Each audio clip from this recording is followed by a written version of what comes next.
Ken, welcome to the hearing. Thank you, Chris. And can you hear me? Before, Great.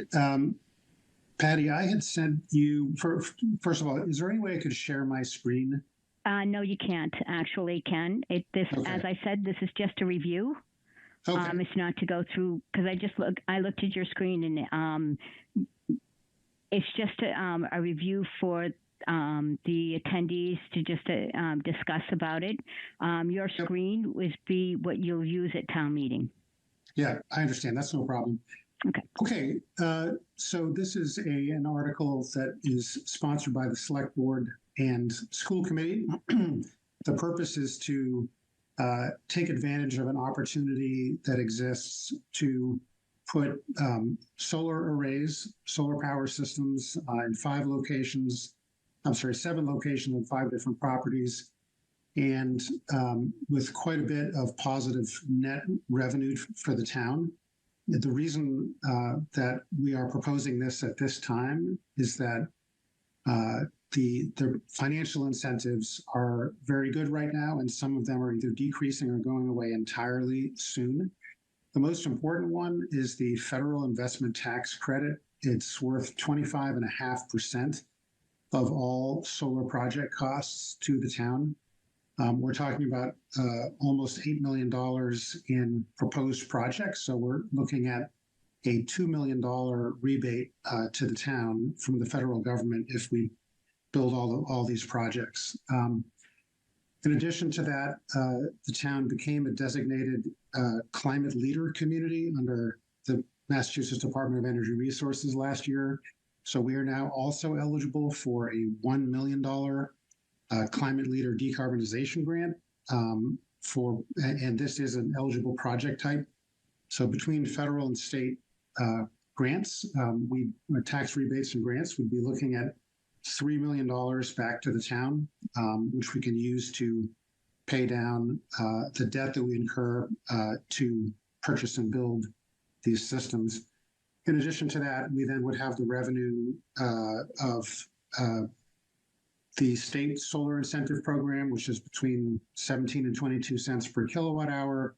We'd be generating our own electricity at multiple sites, insulating us from future utility cost increases, and giving us control over our expenses. So what does that end up as?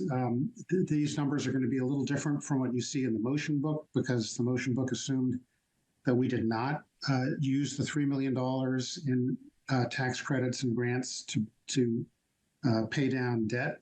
Assuming we do that, over 25 years, if we do all these projects, we anticipate we would bring in over $19 million. There would be over $19 million in cost savings and revenue to the town. The cost of doing that, which is the cost of purchasing the systems plus paying down debt over those 25 years, as well as operation and maintenance, is a little over $10 million. So we would end up with a net financial benefit to the town of $8.8 million over 25 years. In addition to that, the revenue to the town would be net positive in every single year, including the first year. There are also, of course, the environmental benefits of generating renewable electricity, which helps us meet our climate action plan goals. But I wanted to make sure that I emphasized the financial benefits of doing this. I think Patty, if you scroll ahead in the motion book, that it shows the actual project sites. I'm not sure. This is, as I said, Ken, this is just a review. And so what Jen has put together in this slide is just the actual article and the motion, but it's not what's in the motion book. What anybody who has not received it can access it via our website under town meeting. All the documents that pertain to the spring town meeting is there and accessible, and then you'll be able to see the rest of it. Okay, well, I'll just mention then that the sites in question would be at the Winchester High School, remaining rooftop areas that don't have solar. We did do some solar there back in 2020. as well as a parking canopy solar over part of the parking lot between the high school and the railroad tracks. There would be a parking canopy solar at Vincent Owen Elementary School in the parking lot behind the school, canopy solar project at McCall Middle School, and over the parking lot close to the running track. Two adjacent solar canopies at the transfer station, adjacent to the recycling compactors and the trash conveyor belt. And finally, two smaller systems on two sort of shop buildings at the DPW. And so this warrant article would authorize the town to borrow to do these projects. It doesn't necessarily mean we would do all the projects. They would have to go through engineering still, and not all projects may survive fully intact by going through engineering. But if we do build all these projects, and we have reason to be optimistic, again, we're looking at almost $9 million in net revenue to the town. Maybe I'll stop there and see if there are questions. Is there anyone else that has a question? I know there was one question in the Q&A, and you actually answered it for them, and that was, do we have an estimate on what the long-term cost savings will be? Right. Yeah, the net would be $8.8 million. Well, I can just ask Ken where people could turn for more information if they wanted to, or on the town's website. This presentation is not up on the town website yet. We can certainly do so. The two places where information exists right now are in the motion book and in the slide deck that'll be presented at town meeting. And it will be on by tomorrow morning. The presentation you just sent to me, Ken? Uh-huh. Okay, Yep. Yes. It will be under the town meeting items. All right. I know this also went through the, what was the committee, Ken? The solar committee? The Energy Management Committee, in addition to the Select Board and School Committee and DPW and others, were part of the Solar Working Group. Solar working group. Yeah. And I see Parse, you have something you want to add on? No. Okay, I have a few more questions. The next one is, in our precinct meeting, there were questions about snow removal and whether DPW is comfortable with the design on the school roofs. Right. So I spoke with the DPW facility director about this, and he said that I believe this question came up primarily with regard to the high school. He said that they don't do snow removal, and not around. I mean, there's existing solar arrays there. They don't do any snow removal, and he would not plan to do any snow removal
Sorry, I don't know anything. Highly Oh impressed. my Good job. gosh, really? Good job, Eva. I'm very proud of you. Okay. I didn't know Eva was doing lacrosse. Yeah, it's a new thing.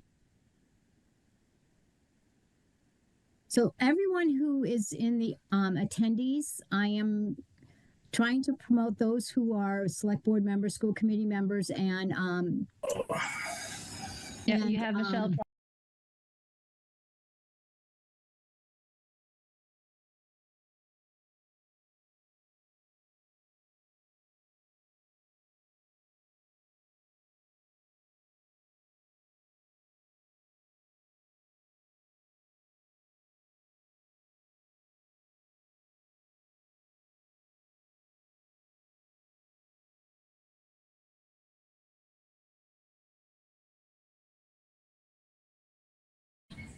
Catherine keep, Hughes. as people keep joining. I'll the call line them out. keeps Catherine moving. Hughes, Jean Jones, Yeah.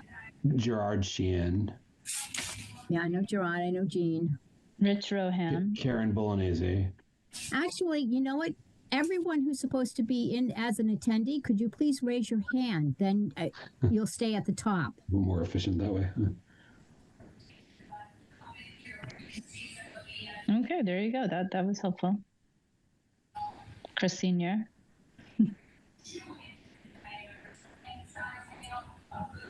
Hey, everyone.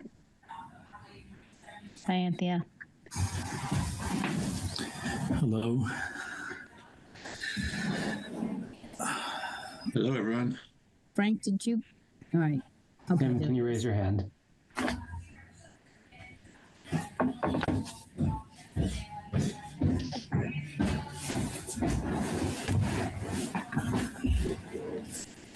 And there's Milan and Jean. Yeah. Please raise your hands so you can be promoted. If you want to be promoted. If you want to be promoted. And Jerry, can you please raise your hand? Thanks. Chris Senior, sir, Is he please on? raise your hand. He's on, yeah. There's two of him. Oh, So hopefully we get the One- right which one. one? Whichever one is the real Chris Senior, please raise your One's hand. Chris, one's the... There's going to be two of me in a second. Can you let me in? Hold on. One is Kayla, I guess. One Three, way to look at it if he's 4, 5, 6.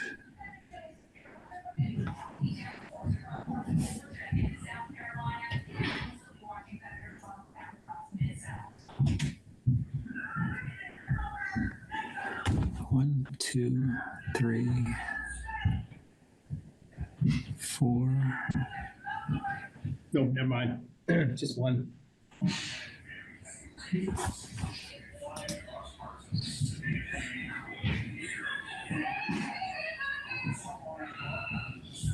Hey, can somebody let me know if you hear the background noise over here or if it's okay?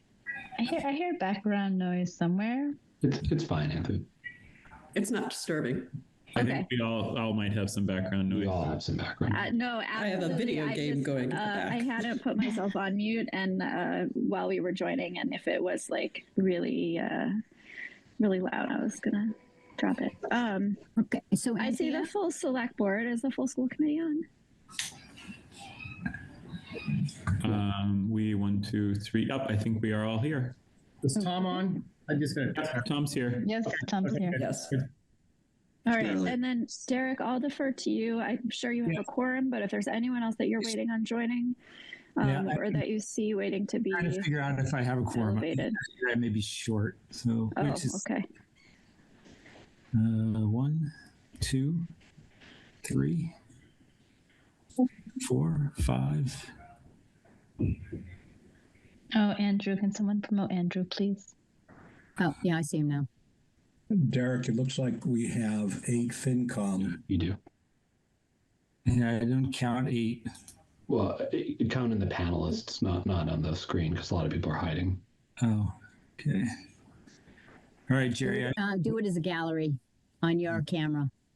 But yeah, Derek, Jerry, Hafiz, Jean, Jeff, Catherine, Mylin, Rich Rohan. There's 8. Okay. Boom. That's quorum. Well, then I will call our select board. Hold on a minute. If you're all ready, what I'm going to do is I'm going to hit record, but Yep. also just so you know that the Q&A is not available. Oh, okay. Okay. Okay, and then Anthea, I'll make you as the because there's nothing else that I have to do. I will make you as the host. Yes. Can you? And maybe I can do it, and also make Chris a host. What I'm going to do is I'll do you, but once I make you the host, then I can make Chris a host. Then you can make Chris, because then I lose all powers. Sure. All right. I am the host now. I will go ahead and I will call our select board meeting to order. And while I find Chris on my screen, Tim and Derek, if you want to do the same. Great. We'll call school committee to order with all 5 of our members at 7:06 p.m. I will call FinCom into order at 7:06 p.m. as well. Great. All right. Well, thank you everyone for joining. Just to kind of, I sent out an email to set us up, since we have so many people on this Zoom right now, just to kind of set us up and make it a sort of organized and easily facilitated meeting. I will ask if folks wish to speak to please raise their hand, just so we can keep track of it. I can't see everyone on the screen at the same time, but if you raise your hand, you should be elevated so that we can let you know, and that will just allow us to have a little bit of an easier time getting people to speak who need to speak. We had scheduled this for 2 hours just to have time as needed, but I would like to be under an hour if possible. I think the intent is that we'll get updates from FinCom on where they're at with the budget, some updates from the select board from our side on a few municipal things, and from the school committee as well. I'll let the chair of FinCom speak first, and we'll kind of go from there. And if people can just hold questions until after the first chunk of presentations are done, that would be great. I know there's a number of folks on in the audience. We are not going to take public comment in this meeting. If you have questions, feel free. The best thing to do would be to email questions to myself, to the chair of the school committee and chair of FinCom, and we will work to get those answered for you. We had hoped we would have the webinar Q&A in effect, but it is not there. So please just send us an email with any questions so we can get those answered ahead of town meeting. And someone can check me if I'm forgetting anything from the email, but I think we are good there. If you have any issues, by the way, text Chris and I. If you get kicked out and can't get back in, feel free to text us and let us know when we can sort you out in the Zoom.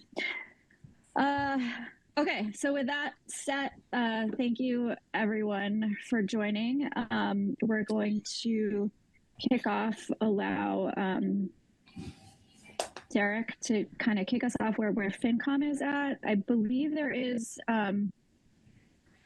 are slides that either or a screen that either Derek or Paris will share. So you're welcome to pull that up. You can see that? It's coming up now for me. Anthea, can you elevate John Snow? He's a FinCom member. Yes. John, if you could raise your hand if you haven't, I will do that. I was going to text you, but I thought I could just jump in ahead of the slides. Anthea, do you want to just, so you want to start with just go to WPS budget? Yeah, let's go ahead and start with that. Oh, sorry. Oh, sorry. Anthea, can I just, before we go right to that, maybe just give you a quick update on where we are, and then it ties into this. Yes. So So we voted a kind of draft. Well, we voted the yellow sheet. There were a couple things on there that needed following up. We're meeting again on Thursday. Some of those follow-up things. So I spent about 2 hours plus with Stacy. Thank you very much. And we kind of went through it in detail, updated everything that needed to be updated as trying to put together a nice bridge between the town manager's budget updates that have happened and kind of where we are. So that went very well. So with that, there were some changes that I need to vote on Thursday. And so we'll do that.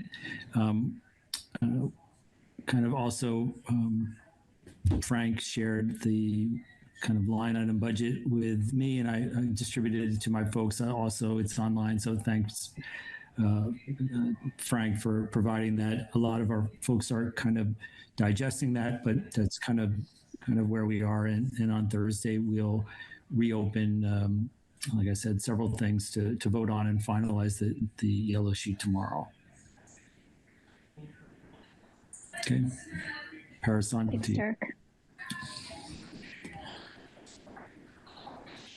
Was there anything more you guys were adding? Say that again, Paris. Sorry. I'm just controlling the slides. Anything, Anthea? Was there any more? No, I think if we can move on to discussing the budget next for starting with the school's budget. And Derek or Stephanie, I'm not sure who's taking that, the two of you. Both of you. Derek, do you want to start by talking about the budget discussions and any of the elements that we've been working on, both on the municipal side and on the school side, to work with any additional levers that we may have?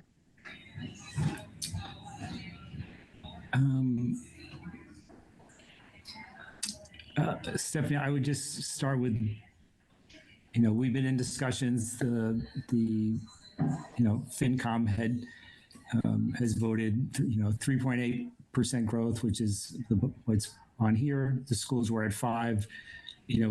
We've been in discussions and seeing if we could come to if both sides were open to coming to somewhere in the middle. And so those discussions have happened, and both of us would need to re-vote those in our Thursday meeting if that was to be reopened. And so, Stephanie, like I said, we don't have a formal vote till Thursday.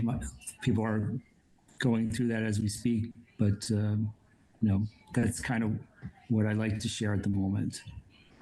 Yeah, I mean, I have to say, we started talking about FY27 8 months ago, right, as part of the state of the town process, and it started off in a collaborative way, and I'd really love to just see this end in a collaborative way, in that same state of the town spirit as well. And I know once we saw that the override failed, I really appreciate everyone's effort, both on the municipal side and on Derek, through your leadership on with the finance committee, trying to find a way to help out the schools. And I really do appreciate that. We've looked at a series on the school side. We've looked at a series of, we've had to make our FTE cuts, but we're also looking at, on the revenue side, any fee updates that we can make, and updating our reserve ratios to help get us towards the 5%. And over here, when we're looking at 3.8 and 5.0, which is where the school committee is at 4.4, it looks like if we just consider our fee increases and those other revenue levers, and if we can look at our reserves, and if we keep in mind that over the summer, this has historically happened, Chapter 70 usually comes in, and if we can at least come together and consider adding the Chapter 70 funding and anything else that comes out from 5-tier, which I hope I'm not stealing select board's thunder by mentioning that here. If somehow we can bring that and replenish the reserves that schools are going to have to utilize, I feel like that is a good way to land this. And Stephanie, I appreciate it as well. It's been, I appreciate everyone's openness and sharing back and forth. And I know these weren't easy decisions to make, and I appreciate Dr.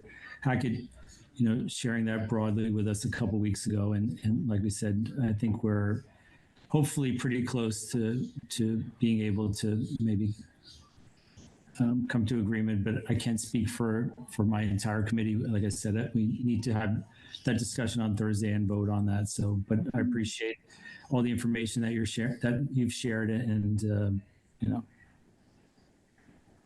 I think we're in good shape to make an informed decision on Thursday. And we're keeping an eye out for FY28 as well. It's this, I know on the school side, we're talking about this as a bridge budget to help us get to FY28 in this current environment. Michelle, do you want to jump in? I have a question when you're done, but you can finish your thought about bridge budgets. Yes. So, because we're looking at FY27, but again, FY28 will be right behind that. And there is some economic uncertainty. We don't know if an override will be successful then. So we have to be prepared in either scenario. So go for it, Michelle. Thank you. My question is the reserve, the third bullet. Do you mean the special education tuition reserve fund or FinCom's reserve fund? I'm just trying to understand where. I think I understand the concept if Chapter 70 comes in as we expect with the House budget, but which reserve fund are we looking for fall town meeting to move it? Okay. The Fed Reserve. Yeah. Got it. And I just also, Stephanie, I watched your meeting last night, and I know Tim, or since Dr. Matthews, if we're in school committee table. You can call him Tim. You can call me. I would prefer to be Tim. So let's. Yeah, you can call me Stephanie as well. You have to join the select board to be on first name basis in your meetings. Tim had given a pretty good summary of kind of what we see on the screen, and you all had some pretty clear slides as well. But Tim, if you want to add anything, or if there's any. Yeah, I think the thing that's important to reiterate, which we really can't say enough, is that the reduction of FTEs is obviously there was a portion of that which was enrollment related and anticipated given the smaller number of elementary students in the district, but we certainly are seeing impacts on FTEs that are well above the 10 or so that are related to enrollment and section reduction. So I think one of the things that we tried to highlight again last night, and I did have it in my presentation on Monday at town meeting, is that there is, obviously 10 or so of those that are enrollment based, which is a question that's come up, but the remainder of those are net new FTEs that we had to add as reductions as a result of the override failure. So just wanted to make sure that it sounds like that was the point that you were alluding to. So I just want to make sure that's as clear as possible. So thanks so much for bringing that up. Anyone else with questions on this slide here? And I guess I'll say one more thing that I forgot is that, we will have, Stephanie, just to underscore, we will have an ongoing discussion around fees and programming decisions, as we definitely do have some challenges in terms of closing a gap, even with the number that has been presented on the screen and before around athletics, the breadth of programs that we have there. So we're going to have to make, as I said last night, some decisions around whether fees are increased, programs are reduced, or some combination of the two. Mm-hmm. I see Hafiz with a hand raised, and after Hafiz, Jean. So Hafiz, go ahead. Thank you, Stephanie. Thank you, Tim. I just want clarification for me would be helpful, and I'm sorry if this has been discussed ad nauseum, but what was the reasoning behind the 3.8% coming out of state of the town, and how did that then lead to the 5%? I just want to understand that story. And yeah, no, that's a good question, Hafiz. So in the memo that we sent to the town manager that discussed 3.8, the header was the assumption of 4 million in free cash use. And at the time, we didn't look at or consider any of the levers that we've been discussing, such as 5-tier, such OPEB, athletic fees, transportation fees, and a series of free adjustments that we've made to hit that target of 4 million. So at the time, we didn't do all of that work and scramble and try to find a way to help out the schools in a no override scenario, because the very first line in that memo under the no override scenario was that at 3.8, we run the risk of non-compliance with our union contracts and with our legal obligations to students, specifically around special education. And with that, we said, that's why everyone, and I am forever grateful to our select board and to the finance committee to find every red cent to help plug that hole so we don't run the risk of non-compliance. And so if you look at that header, it says the assumption is 4 million of free cash. And then the next line says we run the risk of non-compliance. We don't want to be in that situation. The town doesn't want to be in that situation. And so that's a lot of the work that we've been doing. that's very helpful. Thank you. And are you confident that at the 4.4%, that risk is either minimized or zero? Oh, well, if we consider our SPED reserves and replenishing those reserves, then yes. And Dr. Hackett, if you want to jump in and opine on that, but that is, so long as those reserves are replenished, I do feel that we would be able to achieve it. And more importantly, it won't require any further FTE cuts. Thank you. And it's also with the work that we've been doing on the revenue side and adjusting and updating those fees, a lot of them just to bring them up to speed with what our peer towns are doing. So that was well overdue anyway. Question answered. I'm all set. Thank you. Jean, did you still have a comment? I see your hands down. I want to make sure you. Oh, yes, thank you. Just a quick question on the slide that we're looking at right now. I just want to make sure I'm understanding the difference between the 3.8 and the 5.7 growth numbers. I thought the difference was 900,000. Am I reading this correctly? It looks like it's the difference between 73.1 and 73.9, which is 800,000. Is that correct? Approximately, yes. Hold on, I can get you the exact number. I think it's rounded. It rounds. It's in the mid eights, I think. But yeah, it's like it's.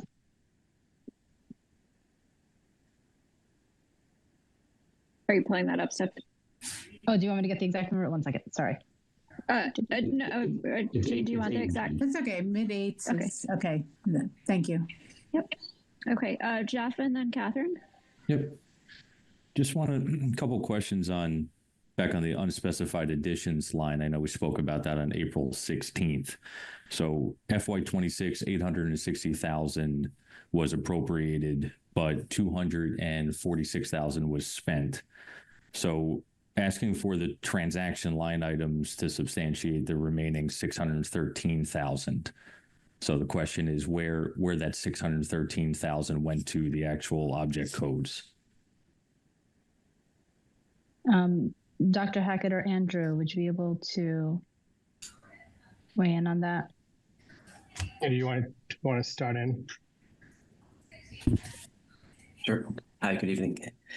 Jeff, yes, some of that is charged directly to those lines, one being our extended school year program and SPED, and all the others are charged directly to the salary lines. And so it's really an offset. So yeah, if you can, because I have, and thank you, Stacey, I have the Munis report for the 245,000 I was charged to those lines. If you can provide the transactions for that 613,000, that would be very helpful to see. Sure. Yeah, we can put something together then. Okay. And then, yeah, just a reminder, we did agree on April 16th to provide that data. So I think it's important just on that account. And then a question relating to the FY27 budget. So I see that unspecified additions has an appropriation of $730,000. So just interested in the rationale. If FY26 spending was only $246,000, why not move that budgeted line item, since it is so broad, into or closer to actual usage? Yep, it works how we budget it, and so we carry that extended school year costs, and then those column moves in those lines as projected. But I think we'll provide some clarity with the how it sort of journals out this year. Got it. So just to clarify, as of today, you're projecting out that $730,000 in unspecified additions is what you're intending to see for the next fiscal year? Correct. Yep. In terms of Unit A column moves, and then our extended school year programming.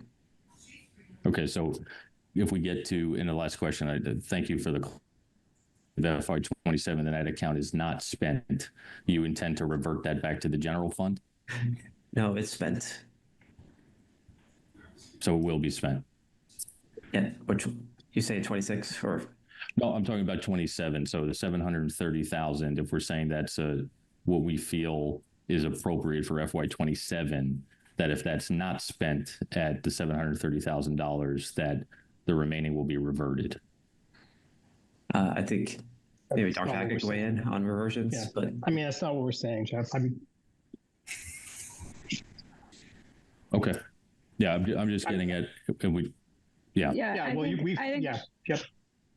I was just going to say, I think Andrew could provide some additional detail, and maybe it might make sense for us to meet separately, just so we can give you a little bit more detail, and you can ask questions that way too. But I mean, I think broadly, I just will say, this has now come up. I know, Jeff, you brought this up. This is the third meeting at which it's been brought up. I just wanted to be very clear. I don't think there was any, general, we are trying our best to give you an understanding of this. I think that you're trying to imply that there's something nefarious going on here. Oh, I'm not saying there's anything nefarious. But Jeff, just to be honest, I think we've been extremely and exceedingly clear that the two major things that go into this line, and there are obviously some places in which our budgeting system and the town's budgeting system don't necessarily line up, whether that's at a particular snapshot in time that you may have received from the comptroller. I know she's on this call as well and may want to weigh in a bit, but at any given time, the district is having to put its budget system together with the town's budget system.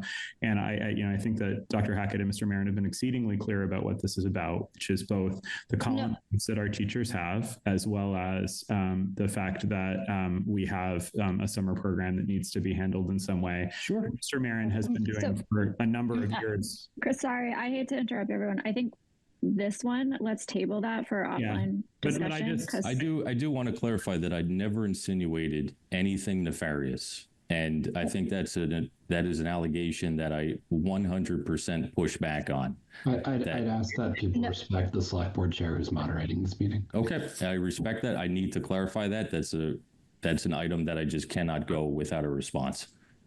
Let's got it. We're going to move. We can agree to some more detail offline. Yeah, we'll get more detail offline. I had Catherine next. Mike, I saw your hand was raised and went down. So if you still want to speak, you're up after Catherine, and then I have Mylin after Mike. Hopefully this is an easy question. First of all, thank you for sending through the budget today. We're delighted to see that. Extraordinarily helpful in trying to understand where we're headed here. So appreciate that very much. My questions have to do with the headcount numbers. I'm still trying to understand here. What number among the 32, I think it was 32 and a half FTE, I understand. Trying to understand how much of that was retirements, how much of that were positions that either were open and unfilled, or positions that were planned to be opened that will not be opened. If someone could give me some information on that. I'm just to direct to the school committee. I think they shared a slide last night that fairly clearly showed FTEs in comparison to retirements and kind of actual individuals.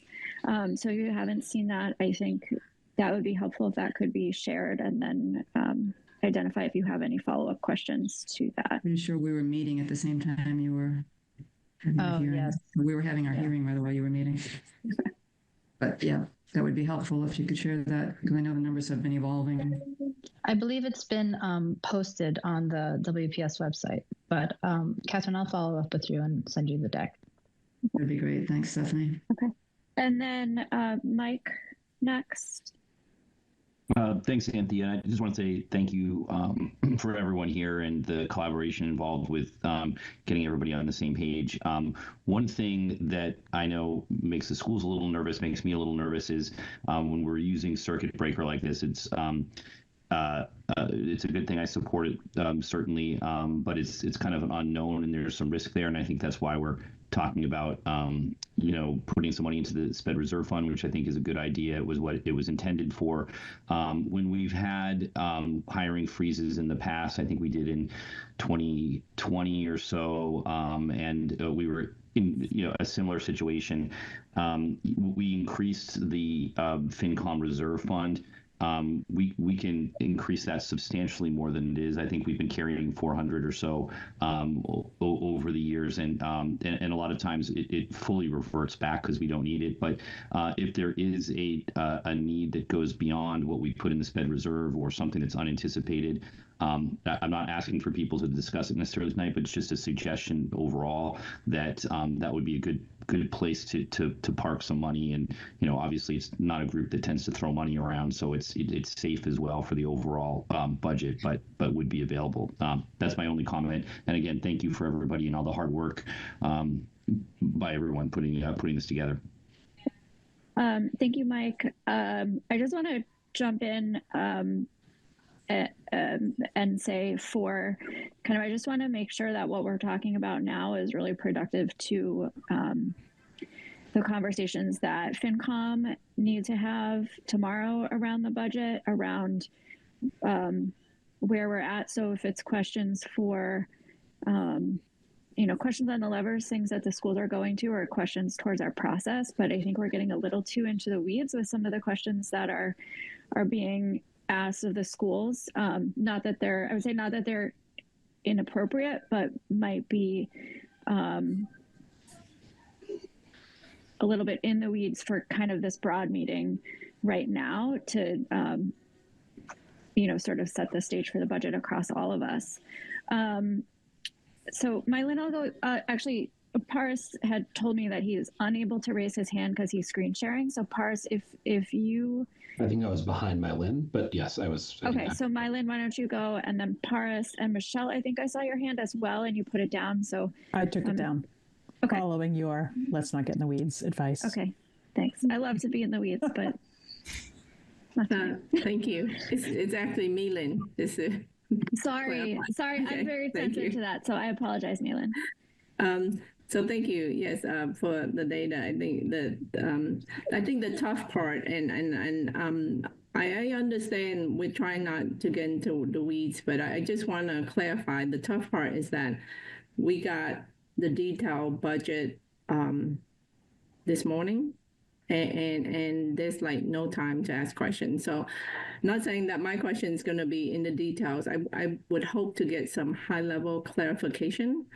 The first one is the same question that I asked in the last tri-board and didn't quite get the answer for was, if we're growing even at 5 for sure, that's tougher, and even at 4.4 is still, what is the path to getting to that 4% for next year? That's my understanding, was that the idea was to get to 4% next year.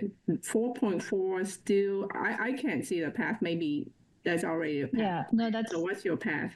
That's a good question. So we were in contract negotiations this year, and we did a lot of good work bringing in contracts that would help hit those growth targets that were discussed as part of State of the Town. And we appreciate the collaborative spirit of also those discussions with Winchester educators. And they saw and appreciated the fact that we want to make program improvements like literacy and math. And in order to do so, we needed to hit certain growth targets to make those feasible. So a lot of the stipulations of those contracts will take effect next year, starting next year. And just to go back to Jeff's question, one of the biggest conversations that we had around the negotiation table were around column moves. That we needed to have better controls over column moves to help us predict and budget. So that was a big part of our contract negotiations this year. We're keeping an eye out on FY28 and 29 and hitting those growth targets that were agreed upon. And that was, again, in collaboration with our Winchester educators, as they are 88% of our budget. Yeah. And I just wanted to also make the point, if we go with the number that is currently pointed at by an arrow, 4.4 actually brings us in under the 5% target that had been set in state of the town. So we're already making a dent in that this year and going from 5 to 4.4. My understanding was that 5% was an override number. And then after that, the override number was over 8%.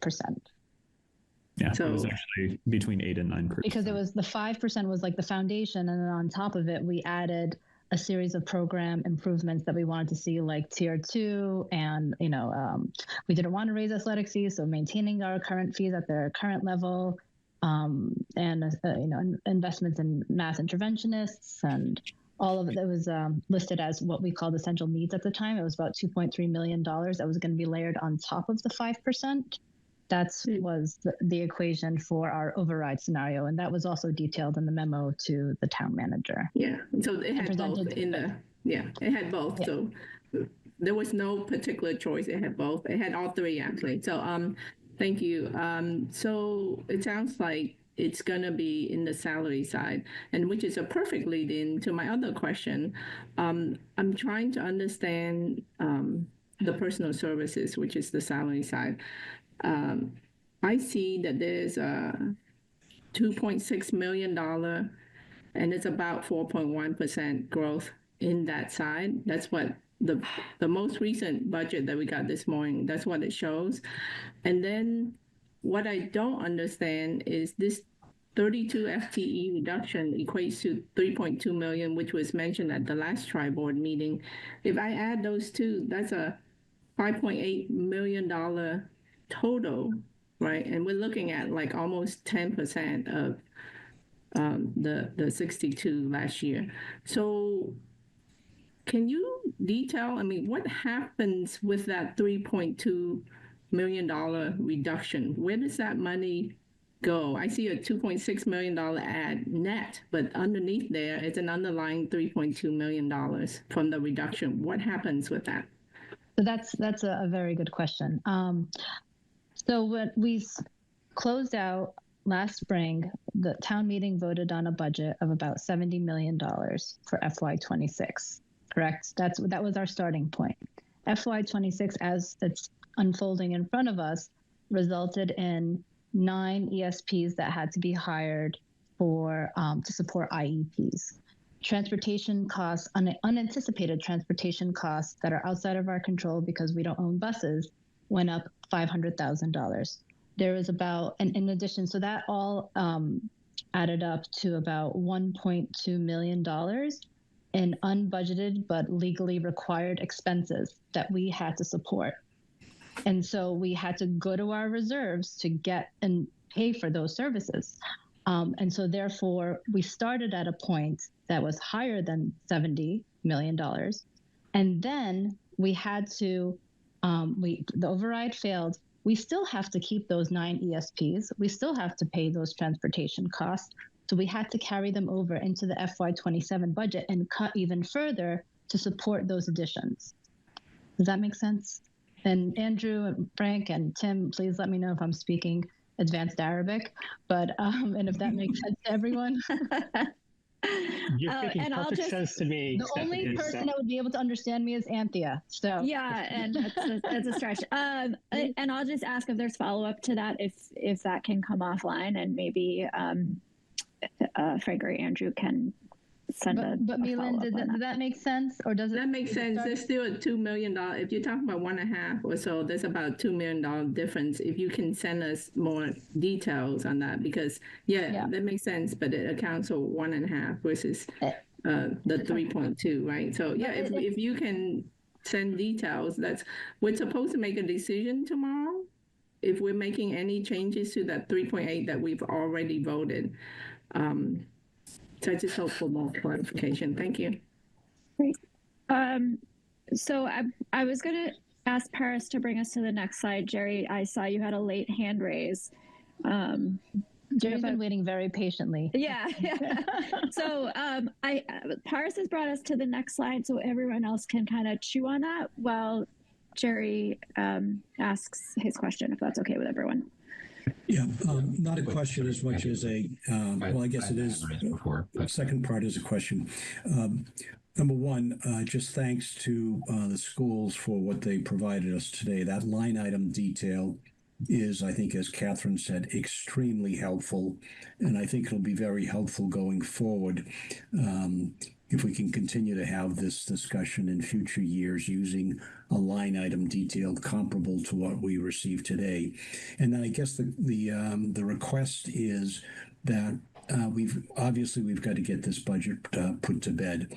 But perhaps after we get this budget put to bed, some of us, whether from FinCom, Stephanie, Frank and Andrew, it would be great to get together and just walk through that line item detail, because there were some things which I didn't understand, and I'm sure my colleagues on FinCom didn't understand.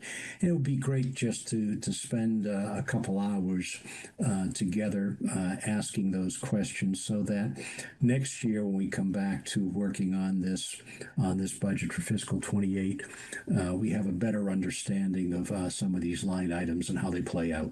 Thanks. Yeah. I agree, Jerry. And one of the exercises that we did that I really enjoyed. Sorry, Stephanie. In the interest of time. No, it's okay. In the interest of time, I saw Dr. Hackett raise his hand. I hope in what you alluded to, and I hope Dr. Hackett's going to say it's a great idea to set the table. It's a great idea, and we are available as soon as tomorrow. So we can meet with a couple of you at the same time, or meet with you individually. But if you want to reach out to me or to Andrew, and I'd be happy to spend some time with you. And I think this is the best way to do it, because regardless of how long you've had the detail has a lot of detail behind it that doesn't necessarily answer questions just by looking at the numbers. So we'd be more than happy to do that. And I appreciate your comments very much. Thank you. Yeah, I'd say let's wait till after town meeting. Let's get this budget put to bed, get things squared away, and then look at that in relation to fiscal 28. I was going to give it to Paris to wrap us up on this, move to OPEB. Stephanie, did you have like 10 seconds? Just two mini statements. One, we did this excellent exercise during State of the Town where we looked at the year-over-year compounded growth rates by line item for the school's budget and over time. So I think we started in 2023 and we went through actuals, and just to show what our biggest cost drivers are. And I would love to continue to do that with every fiscal year. And then second thing, for the folks watching at home, what everyone is referring to is the newly posted line item budget and budget discussion via a deck that are on the school's website at winchesterps.org/budget. So if those are the documents that we are referring to, and they're not linked here, but if you go onto the school's website, you'll be able to follow along at home. I'm done. All right. Thank you. Paris, close us off on this one. Yes, thank you. Thanks. I'll close off on this one, and then I guess it turned into a good segue to the next section. I just wanted to echo, and I'll just go back to it for a moment. It was a comment Stephanie made, and then Mike had jumped in on too, or pointed out as well. If we are drawing down SPED reserve, or the town is drawing down potentially SPED reserve by the way they're structuring the budget town meeting in terms of what goes forward, and that's how WPS is going to get there for a piece of it. I do support the idea of coming back, I think between 5-tier, which I'll mention more in a moment, and I know there's also information from Chris and from Frank that Chapter 70 may come in higher. We'll obviously know that by July. To the extent that does come in higher, or 5-tier, we'd put 500,000 in, comes in higher. The idea of the select board and the school committee together replenishing some of the reserve, not adding programs and increasing spending, but just putting some of the reserve back, that would definitely make sense to me as well. So I just wanted to second that comment from Mike, and I know Stephanie had mentioned it. So then I'll take us on to the next section, if that's good. Are we done in that part, Anthea? Yep, let's move to the next one. Okay, so I think that was the big topic of the evening. We have been talking about this as a select board, and I think had decided last Friday that it made sense to open that conversation up with the school committee and the finance committee around what's called other post-employment benefits. I think everyone knows this as OPEB, or retiree health insurance. So just wanted to share some information on that. The first bullet is actually not a select board item. I just included it here because it was something that Derek told me this morning, that we have funded for many years $350,000 into the OPEB trust fund. Last year we didn't do it in the spring, but we did it in the fall, and that's why the OPEB trust fund has $9 million in it. That is not in the FY27 budget, so there's not currently any money contemplated to go into the OPEB trust fund. I think the view from the finance committee and the comptroller was that that was okay, because some of the other things that we're working on are actually going to be more impactful than this cash going in, and we obviously can use the cash now, but just wanted to surface that to, in particular, the select board and the finance committee broadly, that is not intended to be on the yellow sheet tomorrow, according to what Derek said. And if you want to jump in on that, feel free. The bigger part that we wanted to talk about, and the real intent from what the select board talked about on Friday, is that, and there's a letter a memo that the select board sent to both of the finance committee and the school committee today. If you didn't get it, I think you maybe email Patty and she can forward it, but she sent it to, I think, as many people as she could. And that outlines a couple of things. So first, and this has been communicated from Chris and Stacy to Derek, the select board voted to implement what's called a 5-tier prescription drug benefit change on Friday. That would save money over time, because it wouldn't take effect until January. And the board felt comfortable including $500,000 of that in the FY27 budget. Business as usual, those expenses would grow 10%, and that's what had been in the budget. But that's something under select board authority that obviously will impact retirees, but also will bring their premiums down. So that's one important step that the board took on Friday. And then the rest of what's in here is really in the memo that was sent out, which is the board articulated 3 policy goals around what it wants to do with OPEB, which are to moderate the growth of expenses that hit the annual budget, to put the long-term liability on a pathway to be sustainably funded. It's currently not on a pathway to fully fund, and so therefore one of the larger threats to our bond rating. And then number 3, to mitigate the impact on retirees, existing retirees, that is, wherever possible. And the levers that we have to look at to achieve those goals are the drug benefits that I just mentioned, premium sharing, so how much we pick up relative to retirees. The town picks up 70%. We are allowed to pick up 50, as low as 50. And then the other piece is Medicare Part B coverage, and we pay half of Medicare Part B, and that's something that we need to take a look at as well. We don't have to provide any level of support there that we currently do. So, as the note sort of outlines, there's no final decisions that have been made beyond the 5-tier and the savings there, but on the premium sharing and on Medicare Part B, how we might treat current retirees versus future retirees. That's something the select board needs to really keep discussing. Historically, this has been a very joint effort with the finance committee, so it's important that we make you aware of that for that reason.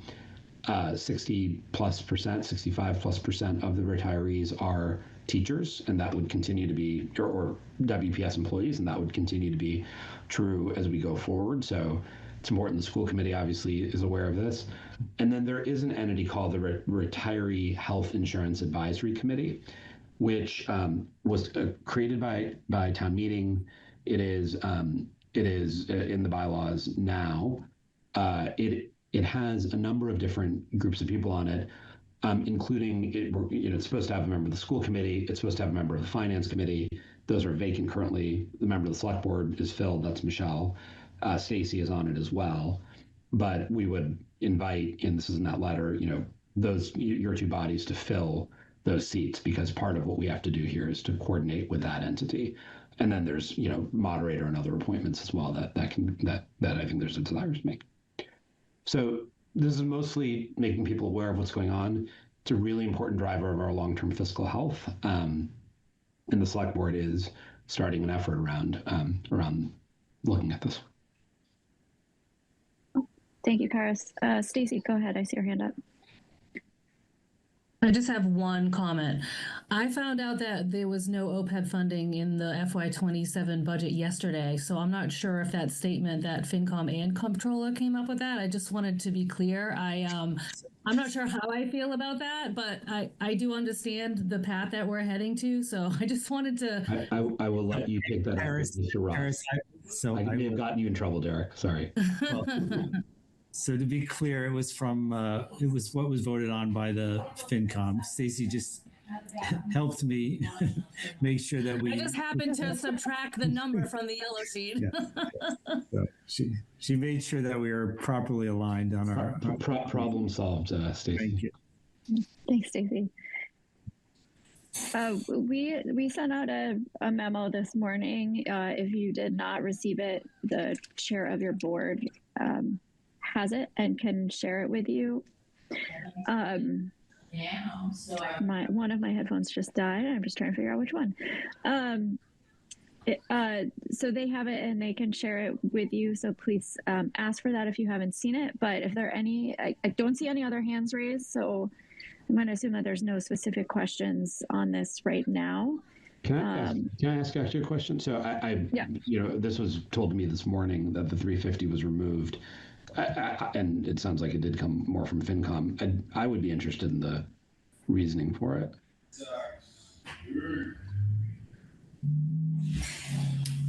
Paris, to be honest, the reasoning is what you shared in terms of where we are and the situation of this year, that there was needs for it to help offset other things.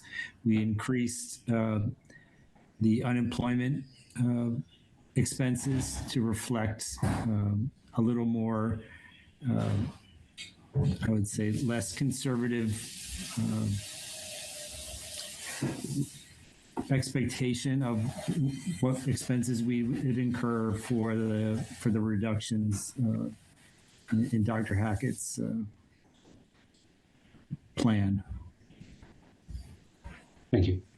Just throw them in the wash, Jack, and I'll turn the wash on. Oh, Malin, I see your hand is up.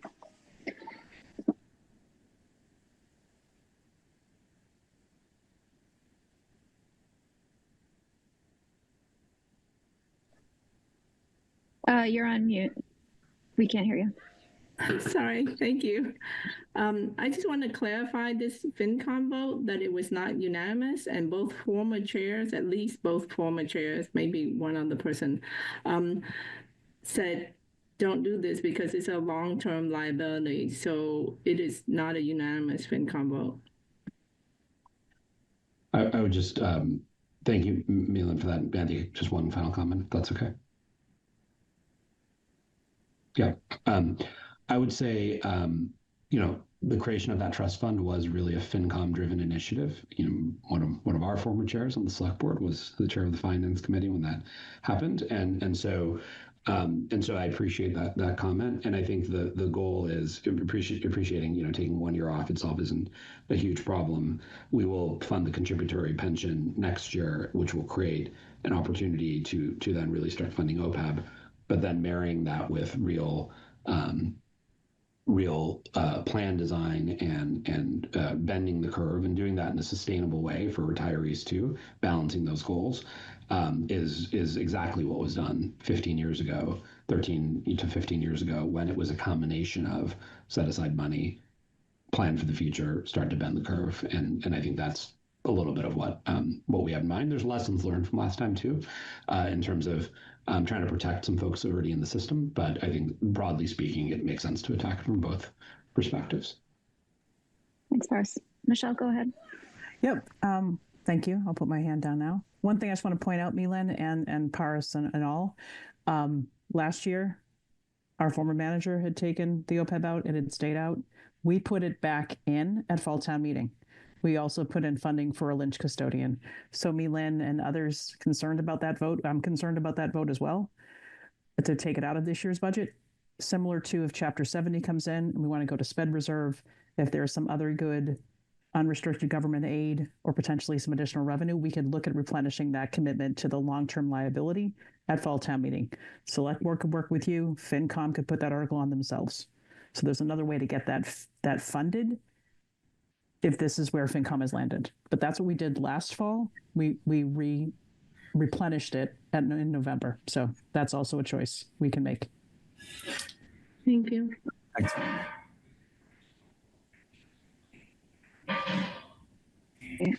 So let's move on to the last slide. The last thing we have is around long-range financial planning.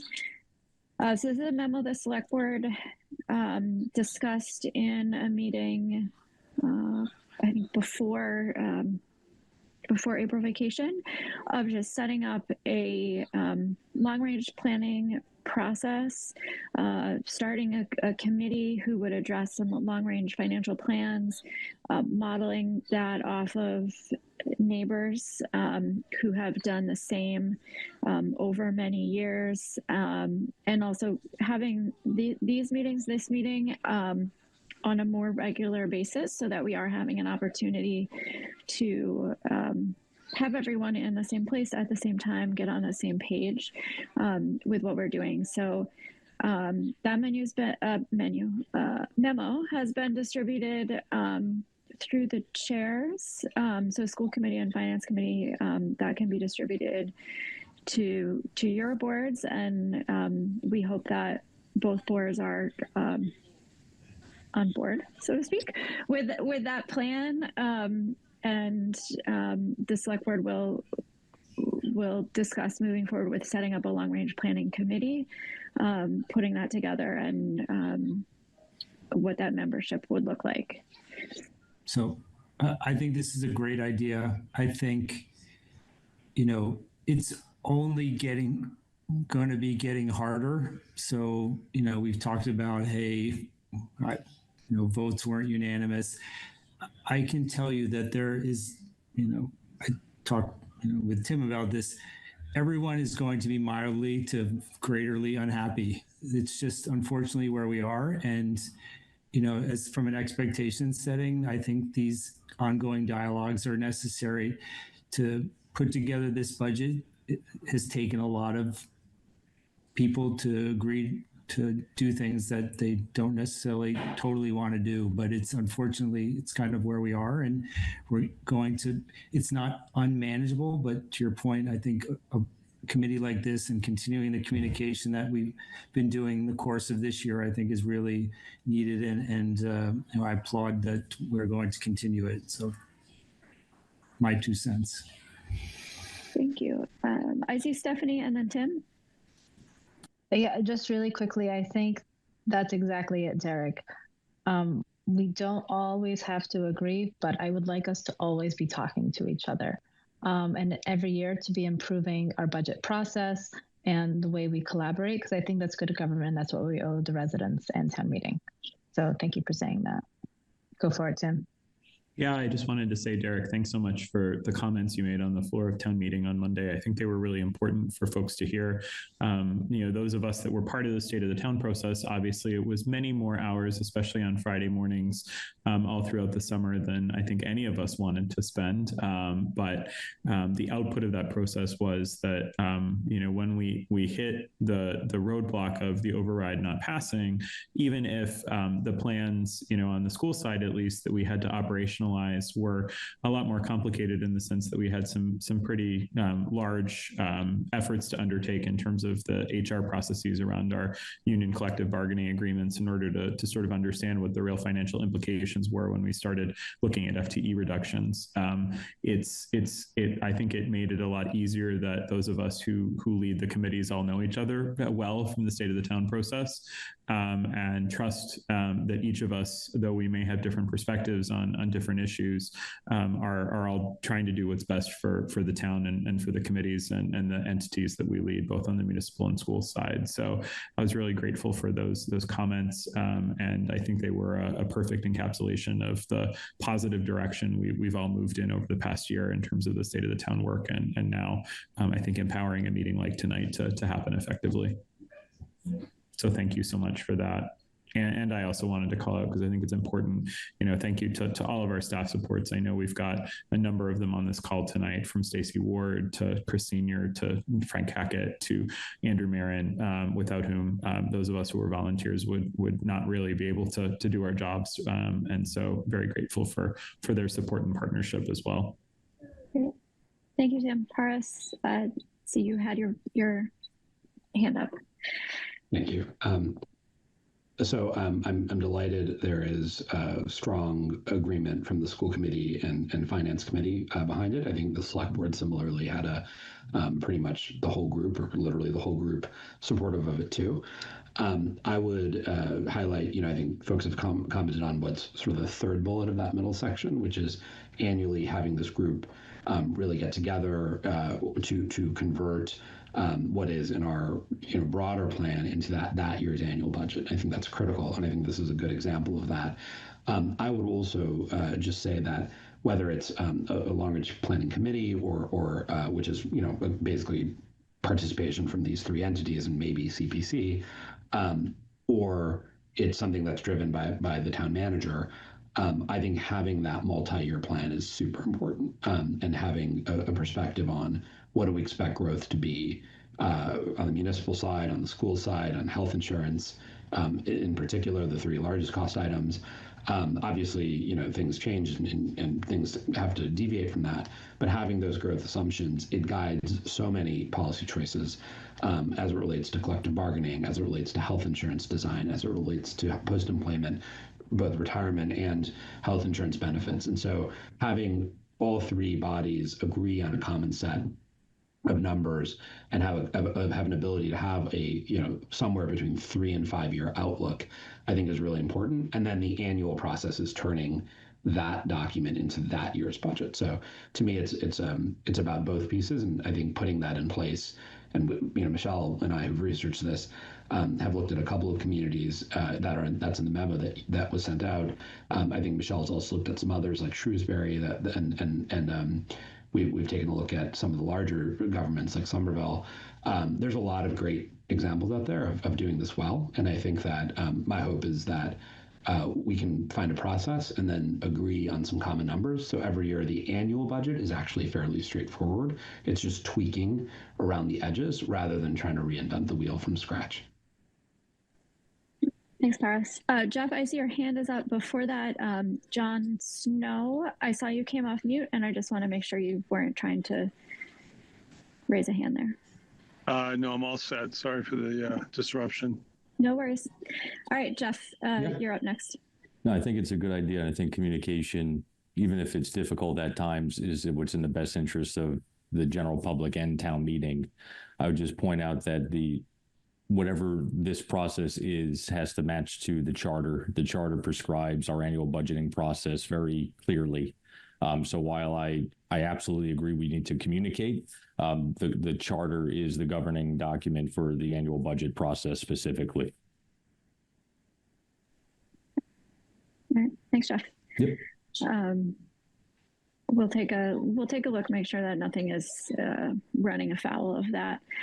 I was gonna say I don't see anyone else's hands up, but Stephanie. Sorry, one more. Jeff got me thinking. Do we have to make a bylaw or charter adjustment to more formalize the tri-board process? No. Okay. I think what Jeff is saying is you need to make sure that the dates and the process that FinCom, for example, puts the yellow sheet in front of town meeting. Yeah. That's true in most of the peer communities that have a structure. It's just an overlay on top of that. The underlying mechanics, though, of FinCom putting the budget in front of town meeting is true in both Andover and Arlington. So it would be an overlay. It can't replace that. Got it. Okay. Jeff, is that fair? Is that kind supplement, not supplant in your language, maybe? Yeah. Yes, I think that just to make sure the authority, the chart is very prescriptive where the authority is. So if there's a disagreement between the three boards of, hey, I don't really think this growth assumption is correct, the authority lies with, right now the finance committee to vote the yellow sheet and present that. And then also the school committee, their budget should be delivered to the town manager by January 30th every year. And then the town manager delivers the budget by February 15th to the finance committee. So yeah, I'm in favor in spirit. I think, like I said, talking more is better. I think we get better outcomes at town meeting, but we do have a pretty clear governance model with the existing charter. All right, Derek, I think you might get the last word. Well, mine's around the timeline. I think it should be relooked at, to be honest.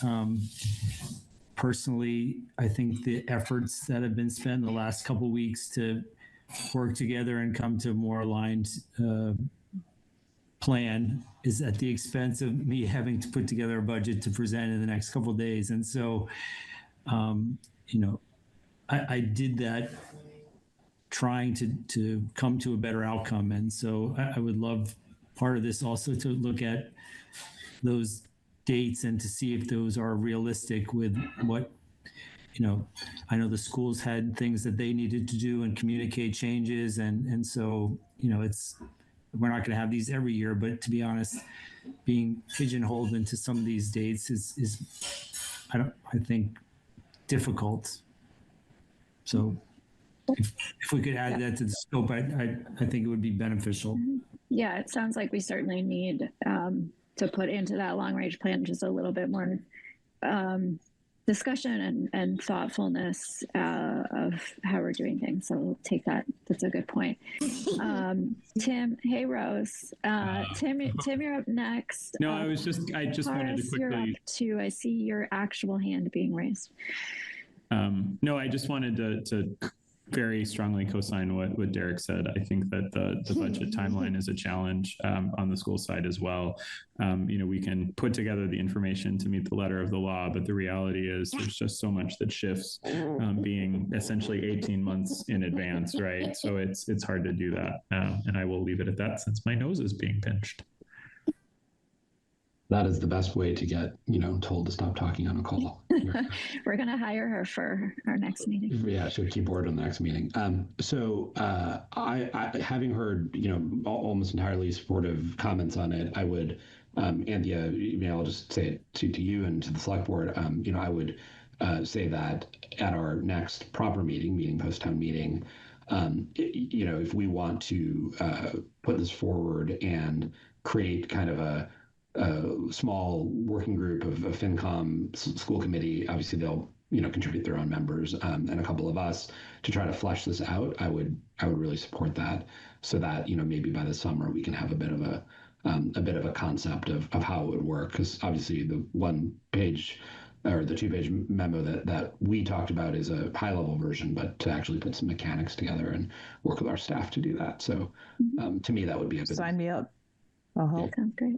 Not surprised that Michelle raised her hand. I'll join too. So. All right, so we will. I'm just putting this out there to the vice chair and to town manager that let's make sure that we get that on our agenda for the 18th. Derek, your hand is still up. Did you just making sure? Okay, great. Hey, look, at 1 hour and 1 minute since the Finance Committee and School Committee called to order. So at risk of, yeah, I see applause. That's good. So I want to say thank you to everyone for joining, helping us kind of stay on track for an hour-long meeting. Thank you to my children for holding back until the very last minute of the call. Go away now so I can close us out and read you a book. I really appreciate the comments. I know there's a handful of things that the school committee and FinCom will follow up on. I have some specific things. And if you did not get either of the two memos on OPEB or long range planning, feel free to go through your chair or ask me. I have a copy of that. And yeah, really appreciate this discussion, appreciate all the thoughtfulness around it. And we will see everyone tomorrow evening at town meeting. I know everyone's had a busy week, so thank you for joining. And I think we will take through, and for a reminder for those who are watching and not a participant in this meeting, if you have any questions, again, you can email them to the chairs of each of the boards so that we can address those. And I think we'll now take 3 motions to adjourn 3 separate meetings. Motion to adjourn. Second. All in favor for school committee roll call vote? Mr. Belair? Aye. Ms. Minyarji? Aye. Mr. Hopcroft? Aye. Ms. Bolognese? Aye. And the chair votes aye. So we are adjourned at 8:10 p.m. All right, thank you. Select board, a motion to adjourn? Move that we. Motion to adjourn. Second. Mike? Yes. Michelle? Yes. Paris? Yes. Bill? Aye. What if I said no and just tortured you with this? I vote yes as well. So select board is adjourned, and FinCom, I'll let you adjourn your meeting as well. Okay. Motion to adjourn. Second. All in favor? Aye. Aye. FinCom adjourned. All right. Thanks everyone. Have a good night. Thank you. We'll see you Thank you. tomorrow. Good night. End the meeting. Right.